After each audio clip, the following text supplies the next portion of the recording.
What is up, everybody, and welcome back to the channel. My name is Josh, this is Overlanding Now, and today what we're going to be talking about is the trigger system that I installed on the 2022 Subaru Outback WIlderness.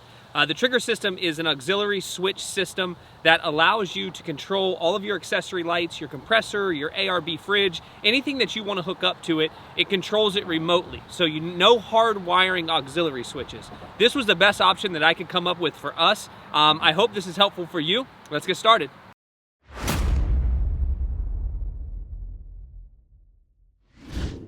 Okay, so I apologize if you can hear cars driving by. We're kind of out in the woods, but we're really not that far outside of the city.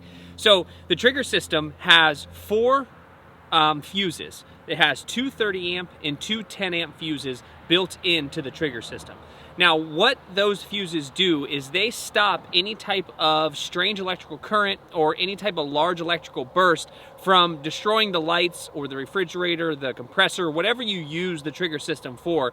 It prevents that from happening. Now, most times when you purchase a compressor or something that has large gauge wire, there's always a fuse in between the piece of equipment and the battery. And that's so if there's any electrical current, it can explode that fuse and not explode your equipment. So what we've got is the trigger system with four different inputs for lights, compressors, fridges, anything that you feel you need to run off the trigger system. I keep saying lights, refrigerators, and compressors. There's a host of things that you can run, but what I've gotten mine on so far is just the two ditch lights that I have from Rigid.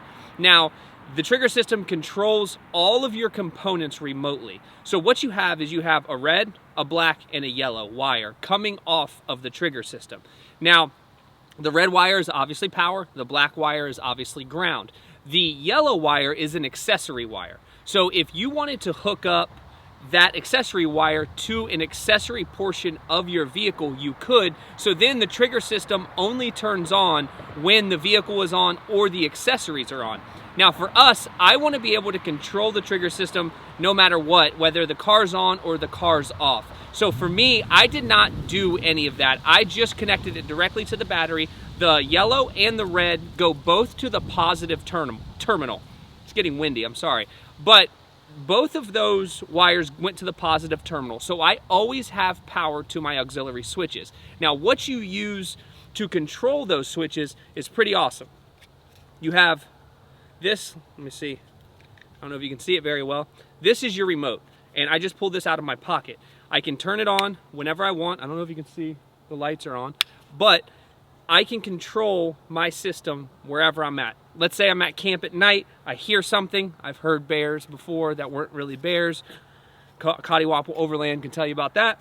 But if you hear something outside or you're trying to get down, you got to go pee, all you have to do is flip your switch from inside the tent.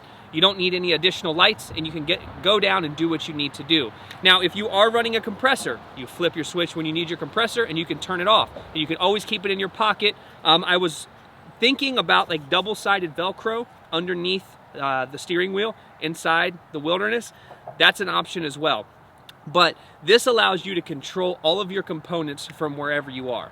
Now, in terms of the inputs, so there are four outputs and four inputs. So what the trigger system comes with is it comes with two sets of wires. One for the component you're trying to power, and then another one that goes into the trigger system itself, and it has a male and a female connection point. All you need to do is plug that male and female connection point in. Once you have that plugged in, you can run the positive and the negative to your auxiliary switch, and you're ready to go.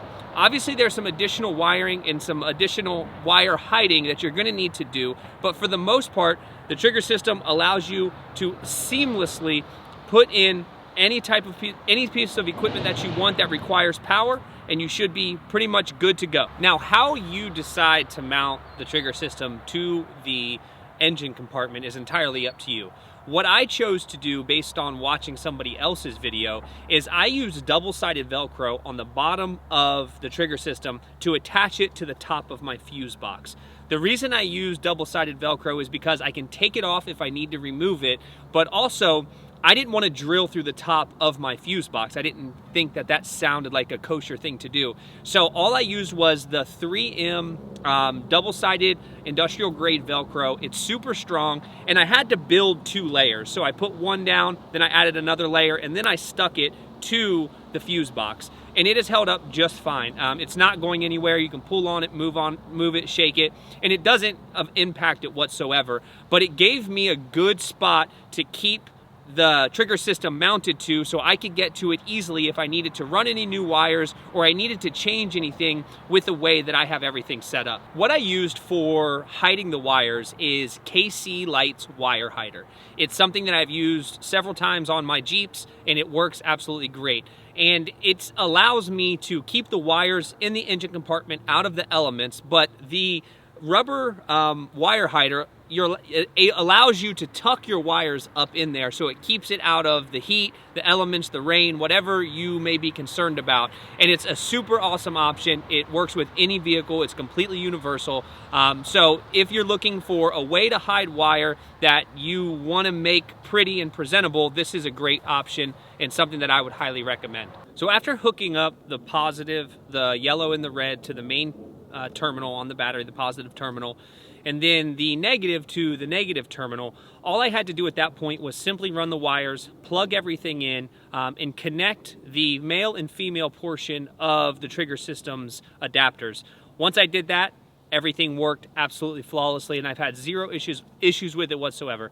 The reason I'm saying this is because there are not auxiliary switches inside the Outback WIlderness, and this is something that I have found that is extremely simple and relatively inexpensive and allows you to run all of your wires. Trigger does not pay me to say this. They did not send me this. I bought this with my own money. All of this is my purchases that I feel is absolutely useful for people who may be building out their Outback WIlderness or Outbacks similar to this one. So I appreciate you guys for coming along for the episode. All of the links are in the bio for the different things that I've used if you guys want to check that out. Actually, the links are in the description. The bio would be Instagram, and this isn't Instagram. But if you're on Instagram, you can follow us at Overlanding Now. That would be helpful. You can see more pictures and more real-time stuff of what we have going on with the wilderness and what we're doing in our daily life, if you're into that sort of thing. But we appreciate you guys for watching, and we'll see you on the next one.